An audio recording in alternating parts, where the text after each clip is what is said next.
सुबह के ठीक 10 बजे थे। प्लेटफॉर्म नंबर 4 पर दिल्ली से लखनऊ जाने वाली ट्रेन खड़ी थी। स्टेशन की भीड़ हमेशा की तरह उथल पुथल में डूबी थी।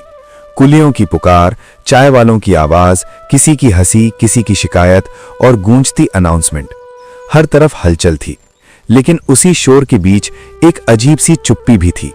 ऐसी चुप्पी जो सिर्फ टूटे हुए इंसानों के अंदर रहती है। प्लेटफॉर्म के एक कोने में जनरल कोच के पास जमीन पर बैठा एक आदमी था।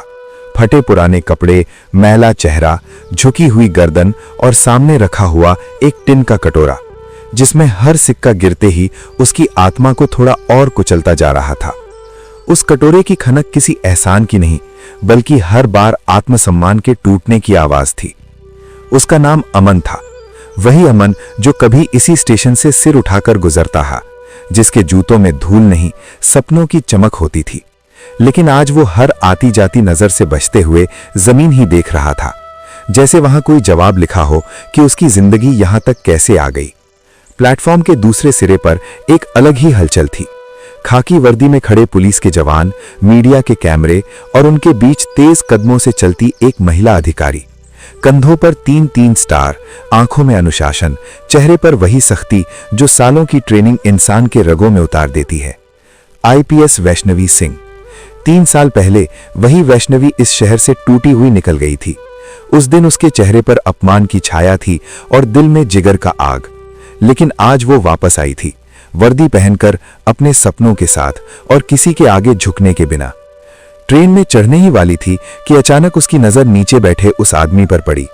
चेहरा साफ नहीं दिख रहा था, पर कुछ ऐसा जो उसके कदम रोक दे। दिल ने बिना पूछे कहा, एक बार देखो। जवान ने कहा, मैडम ट्रेन छूट जाएगी। लेकिन वैष्णवी नहीं चली।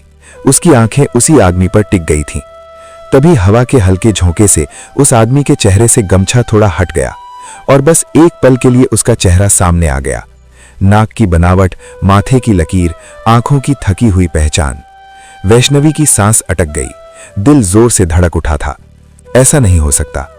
वही आदमी जिसने 3 साल पहले उसके सपनों का मजाक उड़ाया था, जिसने उसे घर से निकाल दिया था, जिसने कहा था कि तू कुछ नहीं कर पाएगी, और आज वही आदमी यहां भीख मांग रहा था। वैष्णवी आगे बढ़ी। हर कदम के साथ उसकी वर्दी, उसका रुतबा सब पीछे छूटता जा रहा था। सामने अब सिर्फ उसका अतीत था। उसने भारी आवाज में पूछा, तुम्हारा नाम क्या है? अमन ने सिर्फ सिर नहीं उठाया, बस इतना कहा, जो दे दो मैडम। उस आवाज ने वैष्णवी को अंदर तक तोड़ दिया। वो झुकी। 3 साल बाद पहली बार उसने उसका चेहरा पूरा देखा और बहुत धीमे से कहा, अमन। उसी पल अमन के हाथ से कटोरा छूट गया। सिक्कों की आवाज प्लेटफॉर्म पर नहीं, बल्कि दोनों के दिलों में गूंज गई। अमन धीरे धीरे सिर उठाकर सामने खड़ी खाकी वर्दी और फिर उस चेहरे को देखता है। आंखें फैल जाती हैं, होंठ कांपते हैं। वो वैष्णवी भीख मांगती पत्नी और आईपीएस बनी पत्नी दोनों के बीच खड़ा है।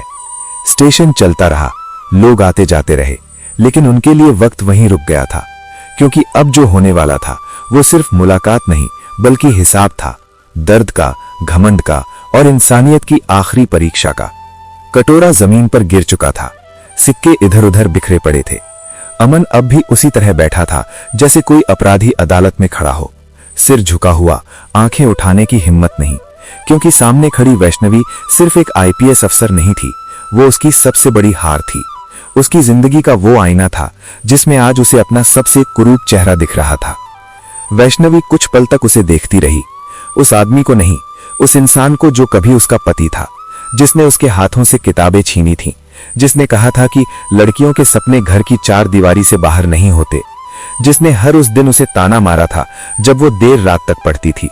और आज वही आदमी उसके सामने फटे कपड़ों में बैठा था, भीख के कटोरे के साथ। वैष्णवी के अंदर कुछ टूटना चाह रहा था, लेकिन वर्दी ने उसे बांध रखा था। उसने अपने चेहरे पर वही सख्त भाव बनाए रखे और कहा, यहां क्यों बैठे हो? अमन ने होंठ हिलाए, शब्द नहीं निकले। लगभग 3 सालों में उसकी आवाज भी उससे छिन गई थी। आसपास के लोग रुकने लगे। कोई पहचानने लगा कि सामने कोई बड़ा अफसर है, कोई कैमरा निकालने ही वाला था।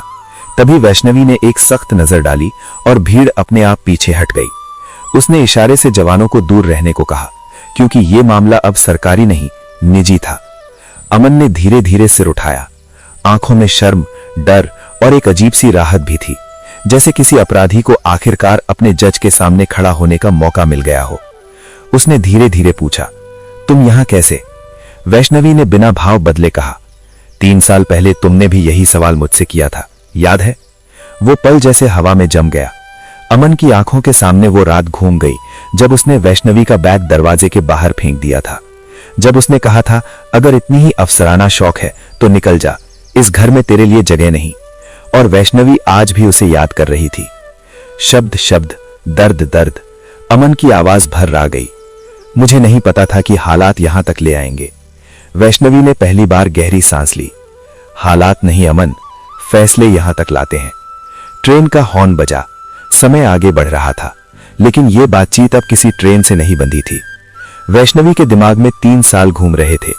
पीजी के छोटे से कमरे में पड़ते हुए आंसू, रातों को जागकर संविधान के पन्ने रटना, अकेलापन, और वो दिन जब रिजल्ट आया और उसका हाथ कांपने लगा, क्योंकि जिस इंसान को वो सबसे पहले बताना चाहती थी, वही इंसान उसे छोड़ चुका था।